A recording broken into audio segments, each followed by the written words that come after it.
15 y el verso 9. Juan capítulo 15 y el verso 9 en adelante. Amén.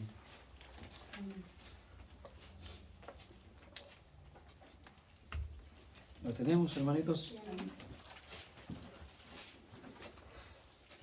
Amén. El Evangelio de Juan, capítulo 15, verso 9, dice así: Como el Padre me ha amado, así también yo os he amado. Permaneced en mi amor. Amén. Son palabras que habló el Señor Jesús. Amén. Que vamos a aprender en esta mañana qué es permanecer en su amor. Ese va a ser el tema: permanecer en mi amor. Amén. Señor, le damos gracias nuevamente esta mañana por su palabra que nos va, Señor, a dar como alimento sólido, Señor, para que podamos ser edificados y aprendamos cada día, Señor, a convivir, a tener, Señor, los hábitos, Señor, de un creyente maduro, Señor, que ya no estamos comenzando la carrera como niños, Señor, que hay un comienzo, sino que ya anhelamos, Señor, algo más sólido, para también, Señor, honrarle, para que sí, el servicio sea más excelente, Señor, en nuestro caminar. Ayúdanos, Señor, a comprender tus palabras y ponerlas en práctica en este día. Le damos gracias y le pedimos todo en el nombre de Jesús. Amén. Amén. Amén. Tome su asiento. Amén. Muy bien, dice aquí el Señor Jesús, dice de esta manera: como el Padre me ha amado. Sin duda podemos ver a Jesús que es el Hijo amado de Dios, ¿verdad, hermanos? De hecho, cuando Jesús fue bautizado, dice la Escritura que se escuchó una voz desde el cielo que decía: este es mi Hijo amado, en el cual tengo complacencia, ¿cierto? Vamos a ver aquí el símbolo de ese amor de Dios que Jesús nos está diciendo: como el Padre me ha amado a mí, así yo también los he amado a ustedes. Y les dice: permaneced en mi amor.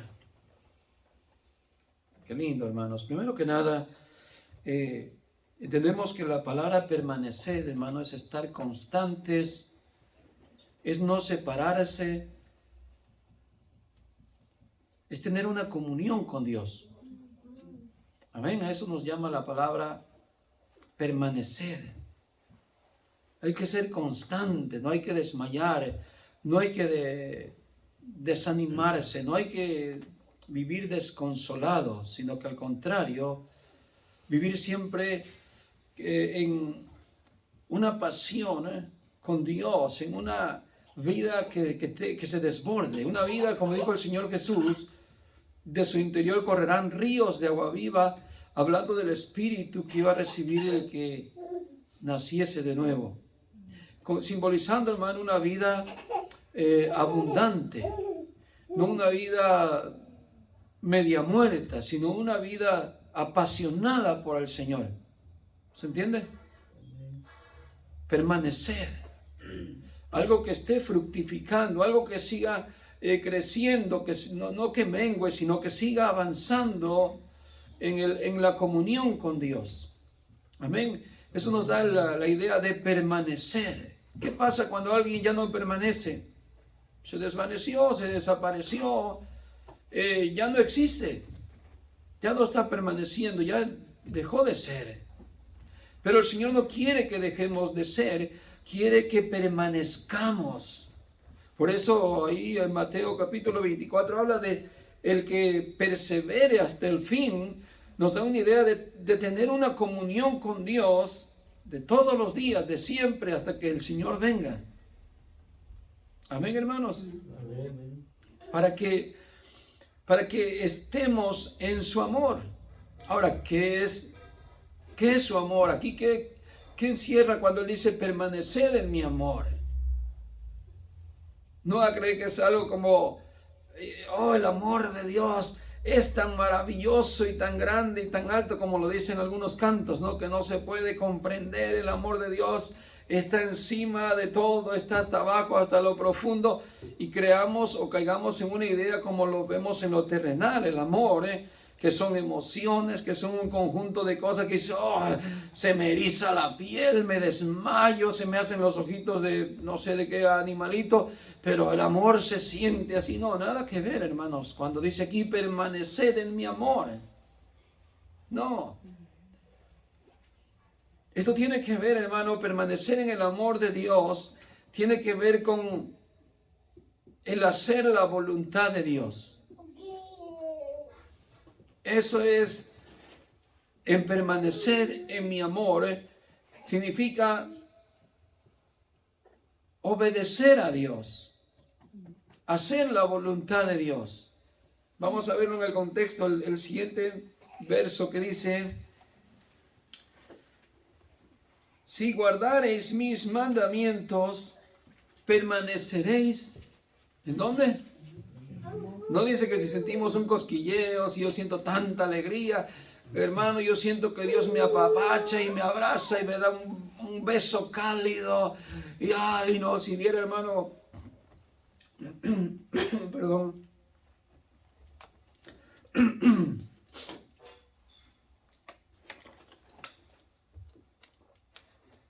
Como algunos tal vez han pensado, hermanos, que esa es una evidencia del amor de Dios. ¿Se entiende? Hay quienes han pensado que Dios lo ama tanto que ha comparado el amor de Dios como algo emocional. Yo no digo que no sientas cariño de parte de Dios, que sientas el perdón de Dios. Por ejemplo, el sentir el perdón de Dios es algo celestial, ¿cierto? Se te van las culpas, se te quita la condenación, tu alma queda liberada, te sientes bien, porque has sentido el amor de Dios a través de experimentar el perdón de Dios, ¿cierto, hermanos? Pero no significa que el amor de Dios se va a basar en sentimientos humanos, sino más bien, como dice aquí la Escritura, que es en algo puro y es algo santo, la expresión de lo que Dios dice, permanecer en mi amor. ¿Qué sería lo contrario a amor, hermanos? Odio. ¿Sí? ¿Y qué es odio? Es maldad, es pecado, es algo, hermano, que ni el mismo hombre, perdón, ni el mismo ser humano en sus cabales no le gusta. Yo sé que hay psicópatas que no tienen tal vez sentimientos, o yo que sé, que no sienten dolor cuando matan a una persona o hacen daño, no tienen ningún remordimiento, pero en general la misma humanidad no le gusta el dolor, el sufrimiento, el odio de todo aquello que viene del mal. Es lo contrario al amor, ¿cierto? Entonces aquí nos da a entender que el amor de Dios es algo puro y santo. Por eso Él dice de esta manera: si guardáis mis mandamientos, que es algo puro de Dios, es algo santo de Dios, entonces permaneceréis en mi amor. Permaneceréis en lo bueno de Dios. Permaneceremos en lo santo de Dios. ¿Cuándo? Cuando guardamos sus mandamientos. Y no se trata de literalmente apegarnos a la ley de los mandamientos y a cumplirlos al 100% para que diga, ahora sí permanezco en amor o en el amor de Dios, en ninguna manera, sino lo que nos está enseñando es que nosotros aprendamos que vivir en el amor de Dios no se trata de sentir emociones, sino de observar la voluntad de Dios para ponerla en práctica en nuestra vida. Amén, hermanos. Y lejos la idea de que, yo al cumplir al 100% los mandamientos escritos en la ley o lo que habló Jesús, entonces yo sí permanezco en el amor de Dios. No, hermano, porque nadie ha podido cumplir la ley de Dios. Cuando hablamos de la ley literal. O los mandamientos, como dijo Jesús, si guardáis mis mandamientos. Claro, aquí tiene que ver en los mandamientos de Jesús, quiere decir el propósito de Dios. Si guardáis lo que yo os mando, si guardáis lo que yo os he dicho de parte de Dios, si guardáis la doctrina, la enseñanza, todo esto lo que el Señor nos ha traído, ¿qué dice entonces? Permaneceremos en su amor. ¿Cuánto decimos amén? Permaneceremos en lo que es de Dios, en lo que es santo de Dios. Y sigue diciendo, así como yo he guardado los mandamientos de mi Padre, ¿y qué sigue diciendo? Y permanezco en su amor.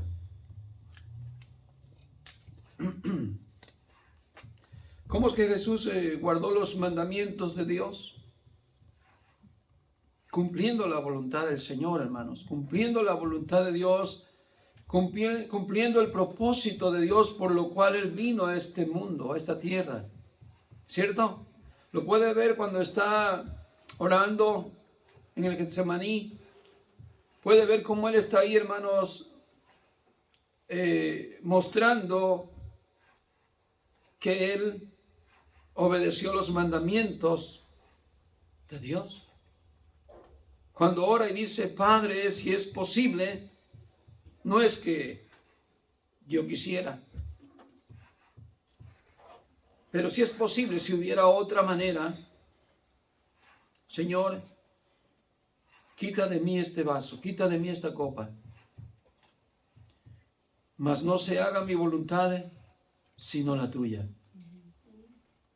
En realidad yo no creo que Jesús, hermano, hubiera no querido ir a la cruz. Lo que nos enseña, hermano, es cómo una persona que está sometida a la voluntad de Dios, aunque vengan cosas difíciles, no pone como por pretexto decir, yo no puedo, Señor, envía a alguien más, sino que al contrario, en ese momento se pone en las manos del Señor. ¿Se entiende? Usted no es que un día quiera estar enfermo o enferma, ¿cierto? No, ni Dios lo permita. Usted no quiere vivir un día en pobreza o en bancarrota. Yo no tengo, hermano, ni para las tortillas, hermano. No es que usted quiera, pero sin embargo, si el Señor le place pasarnos por alguna situación así, ¿qué debemos hacer, hermanos? ¿Cómo debe ser nuestra actitud hacia Dios? ¿Será la misma que Jesús mostró? ¿O será renegar? ¿Cierto? Pero ahí mostramos que Jesús está diciendo, como yo he guardado los mandamientos de mi Padre, el propósito por el cual me envió, yo no he rechazado ese propósito de Dios, esos mandamientos. Y muchas veces nosotros no hemos aprendido a obedecer a Dios de esa manera. Y creemos que Dios nos escogió para ser un pueblo santo, muy bonito, muy halagado, y que todo el mundo tal vez hasta nos admire, ¿no? Pero eso de pasar tribulaciones y pasar, Señor, que se haga tu voluntad, eso a veces no lo entendemos nosotros y no nos gusta cuando son cosas que nos hacen llorar, que nos hacen pasar por un desierto, que nos hacen, hermano, lamentarnos de aquella situación, de estar, desanimados. Digo, a veces no ha sido tan grande la prueba y ahí a veces ya estamos, ay, Señor, ¿y por qué yo? ¿Y por qué me pasa a mí esto, Señor? Y cuando no es una magnitud siquiera de que, hermano, ya hay que, ¿cómo diría? No preocuparse, sino decir, hermano, realmente esto ya no es tan fácil lo que está pasando, ¿cierto? Digo, va de prueba a prueba. Hay pruebas que a veces nosotros no son sencillas y que para otros son más grandes, hermano. Mira la prueba, por ejemplo, de Job, ¿cierto? Para él fue una prueba, yo pienso que lo más grande que hemos podido experimentar en cada humano hoy en día. Estoy hablando también de los apóstoles y todos ellos también unas pruebas tremendas como hijos de Dios. ¿Cierto?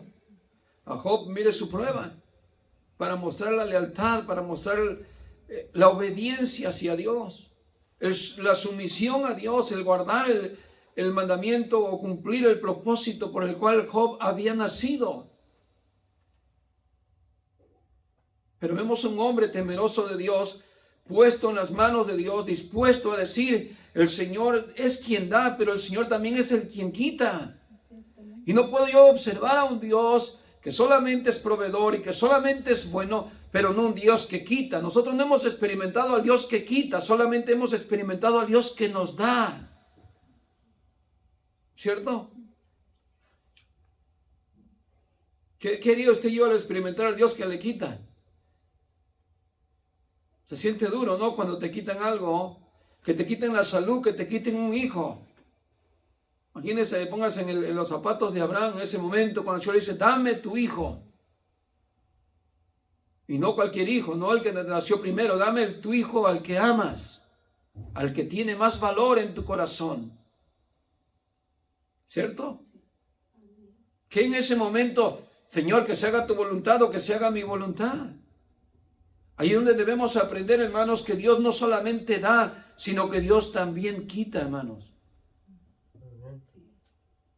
Para que en ese momento digamos, Señor, eres digno de ser honrado en todo, porque de ti viene lo bueno, pero de ti viene también lo malo. O sea, estas pruebas, estas situaciones, no es que Dios esté mandando el mal, pero que de Él vienen también estas cosas.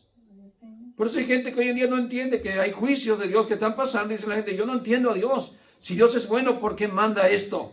Si Dios es amor, ¿por qué permite que haya un terremoto? ¿Por qué haya un esto? ¿Por qué haya lo otro? ¿Por qué Dios? Porque no comprende la voluntad de un Dios bueno que hace justicia también. Como la hermana Catalina ahorita está en ese proceso. ¿Me entiende? Está en el proceso donde el Señor está, hermano, podando al árbol, podando esa rama para que siga dando más fruto. ¿Cierto? El Señor Jesús dijo, yo soy la vid y vosotros son los pámpanos y mi Padre es el labrador. Para que el árbol dé más fruto necesita ser podado. Podados, hermano, que te cortan, te quitan partes de tu cuerpo simbolizando esa rama y te va a traer dolor, te va a traer tristeza, te va a traer angustia. Pero es ¿por qué? Porque Dios quiere que esa planta no se seque, sino que retoñe nuevamente y vuelva a producir un fruto más grande, más abundante. Pero a nosotros no nos gusta que nos poden. No, Señor, a mí dame más, Señor. Pero es tiempo de la cosecha, es tiempo de la poda también. Decimos amén. Así es que dijo el Señor, como mi Padre me ha amado, así también yo os he amado, permaneced en mi amor. Si guardareis mis mandamientos, permaneceréis en mi amor, así como yo he guardado los mandamientos de mi Padre y permanezco en su amor. Verso 11. Estas cosas os he hablado para que mi gozo esté en vosotros y vuestro gozo sea cumplido. Amén. Sí, amén. Nuevamente vamos a estudiar el verso 11 o a interpretar algo. ¿Qué nos quiere decir el Señor? Dice, estas cosas os he hablado para que mi gozo, esa satisfacción, esa alegría de haber hecho la voluntad de Dios, así como Él la vivió, así como Él la experimentó, Él le dice, por eso yo también os he hablado estas cosas. ¿Para qué? Cuando ustedes vivan guardando los mandamientos, también van a experimentar este gozo que yo he experimentado. Van a permanecer en mi amor. Van a sentir esa satisfacción de agradar a Dios. ¿Cuánto decimos amén, hermanos? Amén. No sé si a usted no le ha pasado, pero hermano, cuando nos sometemos a Dios, hay una gran alegría, una gran satisfacción de hacer la voluntad de Dios. Es todo lo contrario cuando hacemos lo contrario a obedecer a Dios. ¿Cómo nos sentimos? Nos sentimos despreciables a nosotros mismos, no hay ninguna satisfacción en nosotros. Nos sentimos miserables, nos sentimos lo peor de este mundo, pero cuando tratamos de hacer la voluntad de Dios, entre más y más lo hacemos, viene una gran alegría a nuestro ser. ¿Cuántos dicen amén? Amén. ¿Cuántos lo han experimentado? Amén. ¿Cuántos lo viven? Amén, hermanos. Y Jesús está diciendo, dice, estas cosas os he hablado para que mi gozo esté en vosotros y vuestro gozo sea cumplido. Así como el Señor se sometió en ese propósito que Dios había planeado, y el Señor está declarando que había alegría en hacer su voluntad o hacer la voluntad de Dios. Así nos está diciendo que nosotros al hacerlo se va a cumplir también nuestro gozo. Ahora aquí a veces muchos lo han interpretado, hermanos, que tener el gozo del Señor, no sé, va a ser ver estrellitas, chispas y todo aquello, ¿no?, que nosotros conocemos como la alegría de este mundo, de andar en la abundancia, de tenerlo todo, de disfrutar de todo. Y lo menos que se puede hablar es de sufrimiento y escasez, ¿cierto? Cuando hablamos de gozo. Y tal vez, no digo que no hay tiempos de pasar alegrías con cosas que tenemos y disfrutemos, pero cuando el Señor está hablando aquí de este gozo, no tiene nada que ver con de que si me siento alegre porque tengo tal cosa o yo no me siento alegre porque no tengo tal cosa, sino que tiene que ver con el hacer la voluntad de Dios, lo que produce un gozo en el creyente.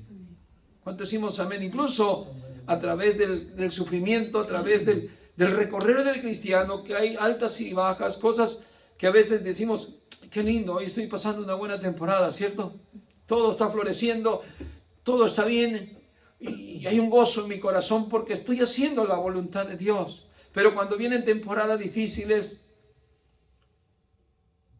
tiempos de vacas flacas, y decimos también, Señor, tengo tanto gozo, porque esto que estoy pasando, Señor, y yo de todos modos, Señor, sigo haciendo tu voluntad, y eso es lo que me produce un gran gozo. Amén. Quiero que veamos en Hebreos capítulo 12, hermanos, y el verso 12 en adelante, algo sobre el gozo que Jesús nos está diciendo que Él nos comparte, para que nosotros también tengamos un gozo completo, para que nuestro gozo también llegue a ese cumplimiento. Lo que vamos a leer, hermanos, en Hebreos capítulo 2, del verso 2 hasta el 29, nos habla del gozo que tuvo Jesús y que lo puso delante de Él. Que en resumen, hermanos, se trató de cumplir el propósito de Dios, como ya lo he estado diciendo, y menospreciando el oprobio.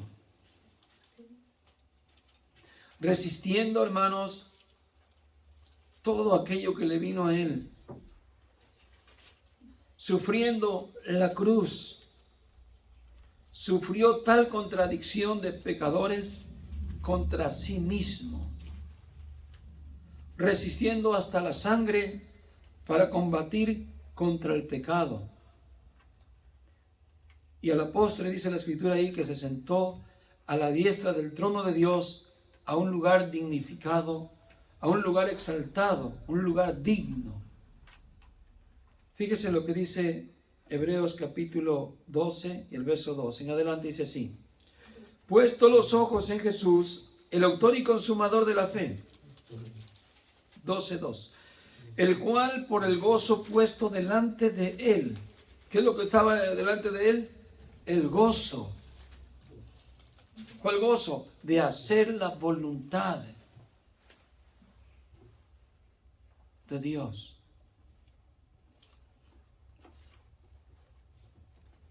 ¿Qué más sigue diciendo? Sufrió la cruz menospreciando el oprobio y se sentó a la diestra del trono de Dios. Verso 3, considerad aquel que sufrió tal contradicción de pecadores contra sí mismo, para que vuestro ánimo no se canse hasta desmayar, porque aún no habéis resistido hasta la sangre. ¿Qué? Combatiendo contra el pecado. Y habéis ya olvidado la exhortación que como hijos se os dirige, diciendo: hijo mío, no menosprecies la disciplina del Señor, ni desmayes cuando eres reprendido por Él. Porque el Señor al que ama disciplina y azota a todo aquel que recibe por hijo. Si soportáis la disciplina, Dios os trata como hijos, porque ¿Qué hijo es aquel a quien el Padre no disciplina? Pero si se os deja sin disciplina, de la cual todos han sido participantes, entonces sois bastardos y no hijos. Por otra parte, tuvimos a nuestros padres terrenales que nos disciplinaban y los venerábamos. ¿Por qué no obedeceremos mucho mejor al Padre de los Espíritus y viviremos? Y aquellos ciertamente por pocos días nos disciplinaban, como a ellos les parecía, pero para lo que nos es provechoso, para que participemos de su santidad. Es verdad que ninguna disciplina del presente parece ser causa de gozo, sino de tristeza, pero después da fruto apacible de justicia a los que en ella han sido ejercitados. Por lo cual levantad las manos caídas y las rodillas paralizadas, y haced sendas derechas para vuestros pies, para que lo cojo no se salga del camino, sino que sea sanado. Seguid la paz con todos y la santidad, sin la cual nadie verá al Señor. Mirad bien, no sea que alguno deje de alcanzar la gracia de Dios y brotando alguna raíz de amargura, os estorbe y por ella muchos sean contaminados. No sea que haya algún fornicario o profano como Esaú, que por una sola comida vendió su primogenitura. Porque ya sabéis que aún después, deseando heredar la bendición, fue desechado y no hubo oportunidad para el arrepentimiento, aunque lo procuró con lágrimas. Porque no os habéis acercado al monte que se podía palpar y que ardía en el fuego, a la oscuridad, a las tinieblas y a la tempestad, al sonido de la trompeta y a la voz que hablaba, la cual los que la oyeron rogaron que no se les hablase más, porque no podían soportar lo que se ordenaba. Si aún una bestia tocara el monte, será apedreada o pasada con dardo. Y tan terrible era lo que se veía que Moisés dijo: estoy espantado y temblando. Sino que os habéis acercado al monte de Sión, a la ciudad del Dios vivo, Jerusalén la celestial, a la compañía de muchos millares de ángeles, a la congregación de los primogénitos que están inscritos en los cielos, a Dios, el juez de todos, a los espíritus de los justos hechos perfectos, a Jesús, el mediador del nuevo pacto, y a la sangre rociada que habla mejor que la de Abel. Mirad que no desechéis al que habla, porque si no escaparon aquellos que desecharon al que los amonestaba en la tierra, mucho menos nosotros, si desecharemos al que nos amonesta desde los cielos. La voz del cual conmovió entonces la tierra, pero ahora ha prometido diciendo: aún una vez, y conmoveré no solamente la tierra, sino también el cielo. Y esta frase, aún una vez, indica la remolición de todas las cosas movibles, como cosas hechas, para que queden las inconmovibles. Así que, recibiendo nosotros un reino inconmovible, tengamos gratitud, y mediante ella sirvamos a Dios, agradándole con temor y reverencia, porque nuestro Dios es fuego consumidor. ¿Qué vemos aquí, hermanos, acerca del gozo? Cuando dijo Jesús: estas cosas os he hablado para que mi gozo esté en vosotros y vuestro gozo sea cumplido. Nos da a entender, hermanos, que como hijos de Dios debemos ser partícipes de los vituperios de Cristo, de los sufrimientos de Cristo, entendiendo así la perfecta voluntad de Dios, que el Señor, hermano, como hijos de Dios, nos va a pasar por la disciplina, por la corrección, nos va a hacer como el Señor le plazca. ¿Se entiende? Y nosotros de antemano debemos de estar sabidos para cuando llegue el momento de esa prueba, nosotros saquemos el gozo por delante. Así como el Señor Jesús lo experimentó, lo vivió, nos los enseñó,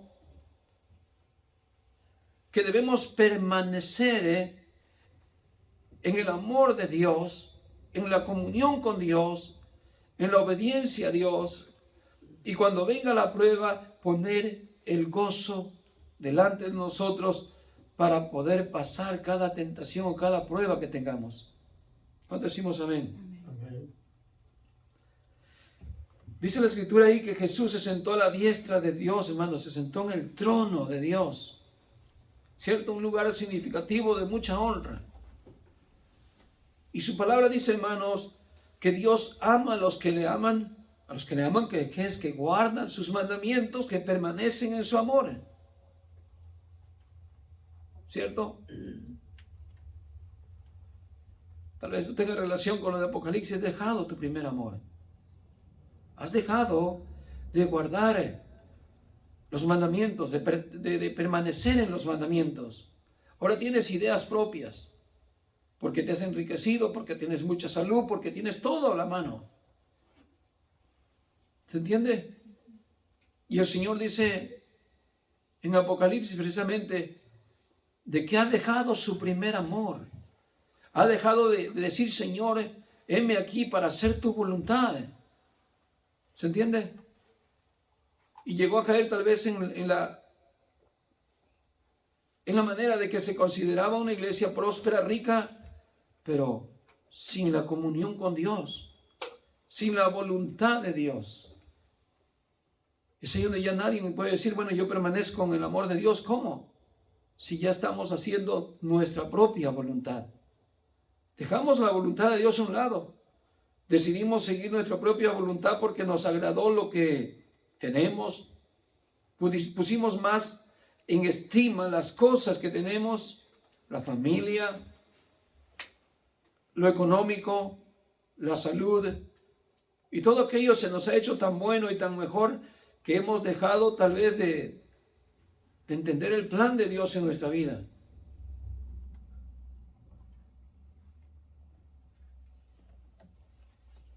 Pero por eso Dios quiere, hermano, enseñarnos que permanecer en el amor de Dios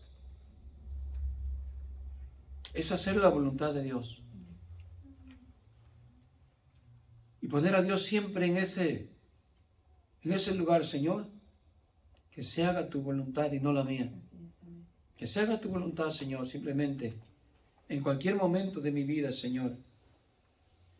Antes de que el Señor, hermano, tuviera esa honra, vamos a decirlo, de ser exaltado, tuvo que pasar el padecimiento. Tuvo que pasar el oprobio. Dice que pasó, hermano, unas contradicciones de pecado en él, en su cuerpo. O sea, una condena tan grande de toda la humanidad, de todos los pecadores. No sé si eso tendrá que ver con la expresión del cuerpo de Jesús, cuando dice que cuando él estaba, hermano, en esa expresión del dolor que iba a padecer, que su sudor era como gotas de sangre, porque iba a sufrir una contracción de condenación. Su sentido, su humanidad en ese momento probablemente estaba sintiendo una carga de culpabilidad, la cual nosotros hemos sentido de condenación, ¿cierto? Pero solamente la nuestra, no la de todo el mundo. Por ejemplo, usted puede ver en videos, en televisión, la expresión de muchos condenados a muerte, que en el momento que se le da la sentencia, la noticia de la condenación, hermano, estallan, explotan en diferentes acciones, pero lo que el cuerpo está mostrando es, hermano, el sufrimiento que ya de antemano le espera y que están recibiendo. ¿Se entiende? Y Jesús expresó probablemente en su cuerpo toda esa contradicción de condenación, toda la humanidad, toda la culpabilidad sobre él. Sufrió la cruz, sufrió el desprecio. ¿Cierto, hermanos? Antes de que viniera esa gloria, él sufrió el vituperio. Esas palabras o actos, hermano, deshonrosos, humillantes. Eso es lo que significa, hermano, el oprobio. Esa deshonra, esa ofensa que se le hizo al Señor Jesús. Y cosa que nosotros vamos a pasar como hijos de Dios. No esperemos que el mundo nos ame. No esperemos que el mundo nos quiera exaltar. No esperemos que toda la gente, hermano, le caigamos bien y nos den palabras, no sé, de ánimo o honrosas. No, hermano. Porque si a Jesús le hicieron esto, lo mismo es para alguien que viva en el amor de Dios. Es lo mismo. Tenemos que padecer por causa de su voluntad. ¿Cierto?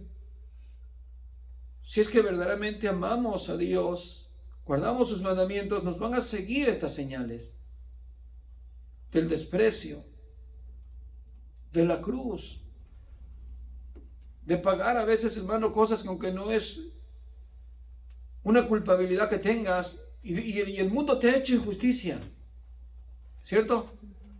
Y puedes ver, por ejemplo, cristianos que son buenos cristianos predicando el evangelio, muriendo y diciendo, ¿por qué lo han matado? Hubieran matado a Barrabás, que estaba allá encerrado, un ladrón, un asesino. O no, pero pidieron a Jesús. Hoy mismo pueden ver cristianos que sí aman a Dios, pero que son enjuiciados injustamente como si fueran malhechores. Pero es que ese es precisamente el plan de Dios, que alguien está cumpliendo ahí la voluntad de Dios y la gente no lo entiende. El mundo no lo entiende, pero el verdadero cristiano sí sabe por qué está pasando eso. Es necesario, dijo Jesús, si esto le han hecho al tronco, ¿qué no le harán a las ramas? Y Jesús dijo, ¿pedís beber de mi copa? ¿De verdad queréis beber de mi copa? A la verdad os digo, de la misma copa con que yo seré bautizado, vosotros seréis bautizados. Hablando del sufrimiento y de las cosas que es necesario, hermano, de vivir en esta vida, hermano, como hijos de Dios, dando testimonio de que permanecemos en el amor de Dios. Amén. Vemos eso en los apóstoles. El Señor le dice a Pedro, Pedro, cuando eras joven, hacías lo que tú querías. Te ceñías, ibas donde tú querías. Pero cuando seas grande, otro te ceñirá, irás donde tú no quieras ir. Y esto dijo pues de su muerte. ¿Renunció Pedro a eso? Dijo no. Señor, que se haga tu voluntad. ¿Cierto, hermanos? Amén. Vea conmigo ahí el título del capítulo 13 y el verso 12. Dice, por lo cual también Jesús, para santificar al pueblo mediante su propia sangre, padeció fuera de la puerta. Salgamos pues a él fuera del campamento, llevando su vituperio, porque no tenemos aquí ciudad permanente, sino que buscamos la porvenir. Así que ofrezcamos siempre a Dios por medio de él sacrificios de alabanza, es decir, frutos de labios que confiesen su nombre, y de hacer bien y de la ayuda mutua no os olvidéis, porque de tales sacrificios se agrada Dios. Muy bien, aquí vemos en la Escritura que nos dice que Jesús, hermano, para santificar al pueblo, mediante su sangre, padeció fuera de la puerta. Nosotros también dice que debemos salir fuera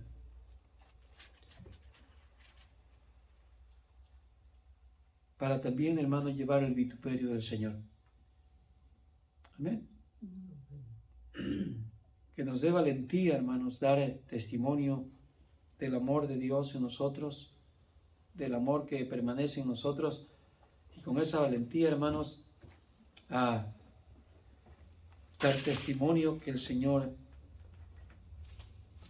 nos ha dado de ese mismo vaso, de esa misma copa, de lo que Él padeció. Y hermanos, sentirnos satisfechos. ¿Se entiende? Cuando padecemos por el Señor, tener por sumo gozo, dijo el apóstol Pablo, cuando os halléis en diversas pruebas, tener por sumo gozo. Sumo, algo extremo. ¿Estás padeciendo por el Señor, hermano? Sí. ¿Y cómo lo tienes? No, yo lo tengo como una desgracia, voy a reprenderla. la maldición que traigo arrastrando. Reprende, hermano, la pobreza que estás pasando. Declara que tú eres libre para tener el gozo de aquí en adelante. No. Dice el apóstol Pablo, tened por sumo gozo cuando os halléis en diversas pruebas. Pero los predicadores dicen que reprendamos todo eso, hermano, que eso es del diablo. Que Dios te escogió para que vivas en abundancia y vivas en pura bendición de aquí en adelante. Y nunca más vas a ver a los faraones, a los egipcios. Y te dan ese mensaje de que cuando te viene algo mal, estás reprende, te reprendo, miseria. Voy a salir este año que viene en victoria, voy a tener prosperidad. Y Dios dice, pero si yo te quiero pasar por la pobreza. ¿Y por qué estás reprendiendo lo que Dios quiere que pases? No, pero es que a mí me han enseñado que no hay que estar con esa miseria. Los apóstoles dicen que Pablo fue un loco que no supo orar para la prosperidad y por eso pasó pobreza. Pero, ¿cómo? El mismo Pablo padeció pobreza y enfermedad también. Dejó otros compañeros enfermos. Leo unas cartas, dice Pablo, dejé enfermo a Eutiquio, no me recuerdo cuál de sus compañeros, y lo dejé enfermo. Pero que no, Pablo tenía el don de sanidad, que aún con los pañuelos sudados, la gente se sanaba, se liberaban los que estaban endemoniados. A la sombra de Pedro solamente, ni los tocaba, ni oraba por ellos, solamente con eso pasaba Pedro y la sombra. Dice que los enfermos se levantaban, Pedro resucitó muertos. ¿Y por qué ellos no pudieron gozar de todo eso? ¿Por qué? Porque estaba la voluntad de Dios, hermanos.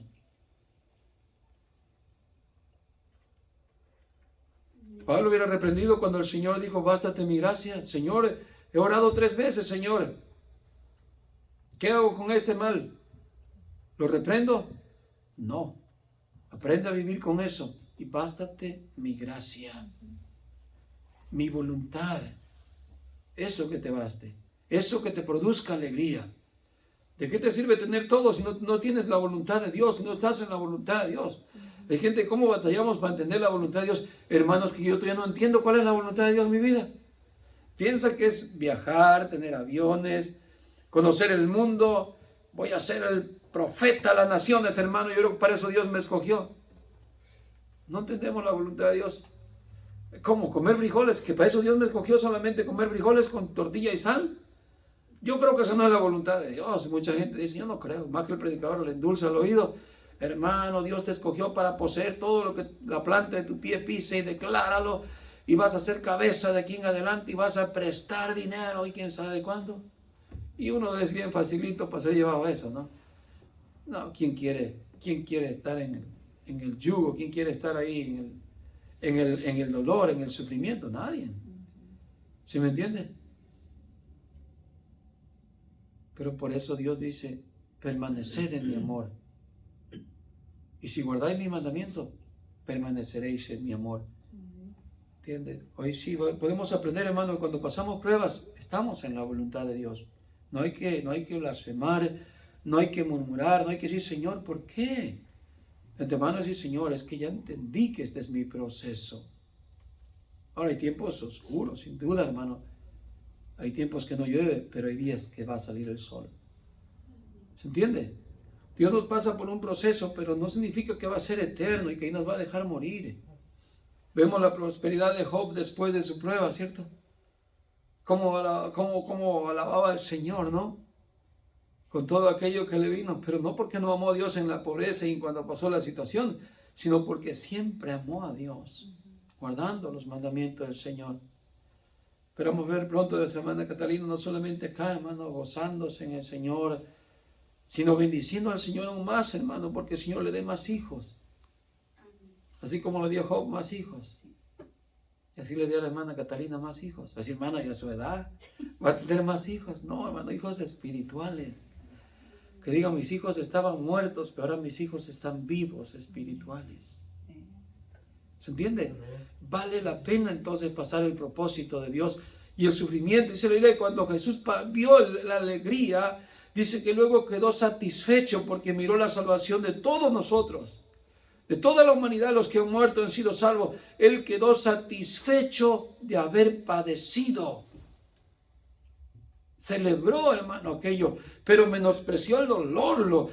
¿Qué es menospreciar? Es minimizar, darle menos valor al sufrimiento por la exaltación que va a haber después. El problema es que nosotros queremos ser exaltados ahorita.